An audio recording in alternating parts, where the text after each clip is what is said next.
Oh, he is on the phone. We have him right now. So you have a lot of personal experience with Harris, and we want to know what you want to say about him this morning. You guys are working on a big special for Friday on the Immaculate Reception. What's your reaction, Rich? First of all, it's sad being woken up to this news. There's such a big night planned for him coming up on Saturday on Christmas Eve at the Steelers, and we have a special planned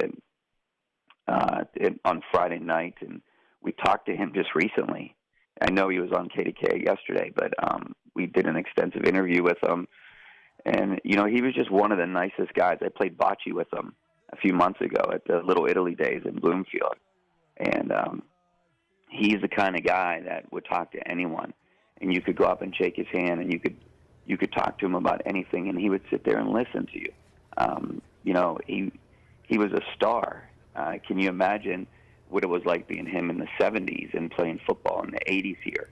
And, now he's just bigger than life, and he's one of the most recognizable Steelers of all time, and just a great human being. I've interviewed him multiple times, and, he would laugh and joke around. He knew you by your name. He was just a great guy, and this is very, very sad news. Rich, just the timing of all of this has to be stunning for the sports world in general, right? And especially his number is set to be retired on Saturday in just a matter of days. Yeah, the timing is it's kind of incredible, which makes this even more sad and devastating news that he was going to be honored. Not too many people get their number retired by the Steelers, and that was going to happen for him on Saturday. They had a big halftime presentation planned, and I'm sure they're still going to go through with it in some way. I don't know, because we're just finding out this information right now. I went up to the Hall of Fame, and I interviewed people up there about that Immaculate Reception was named the greatest football play ever. Out of how many countless plays in the NFL, that is number one. What happened in 1972, that was the greatest play in NFL history. So we went up to the NFL, the Pro Football Hall of Fame in Canton, and they have a piece of the turf there. They have that elevator plate there because there were people stuck in the elevator. There were people leaving.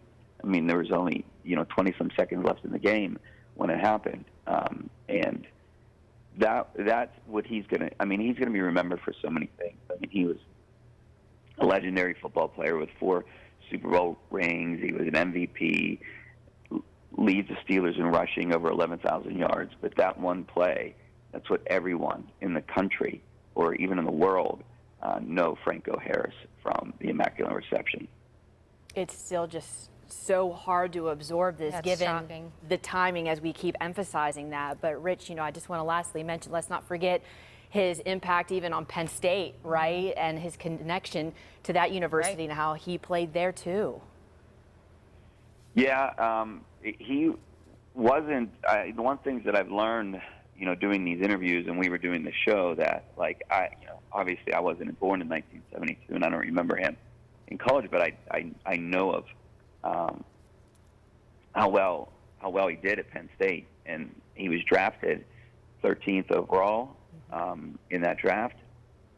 But he wasn't projected to go to the Steelers at that point, from what I understand. A lot of people have Lydell Mitchell going to the Steelers with that pick, but they took him instead. He's from New Jersey. If you go to the Heinz History Center, they have a whole display of Franco Harris, and it's really cool because it takes you back to when he was in high school. They have his high school uniform. They have his college uniform. They have his Pro Bowl uniform. They have all different kind of items that take you through a timeline of his life and what he accomplished and what he did. But, I just want to emphasize what a great person he was and what he did for the community. He's always involved in everything. If there was a charity, he was there. He was helping out. He was just a great person. He talked to anyone, did anything for anyone. If you asked him, he was there. He was just a great person. Rich, thank you so much for sharing memories of Harris, and we want to send our condolences to Harris's friends and family, anyone who loved him. It's very sad. And I'm sure, Rich, you're going to be following this and gathering more for us, and what's going to be taking place for the next couple of days, because we know a lot of things are planned. Rich, again, thank you so much.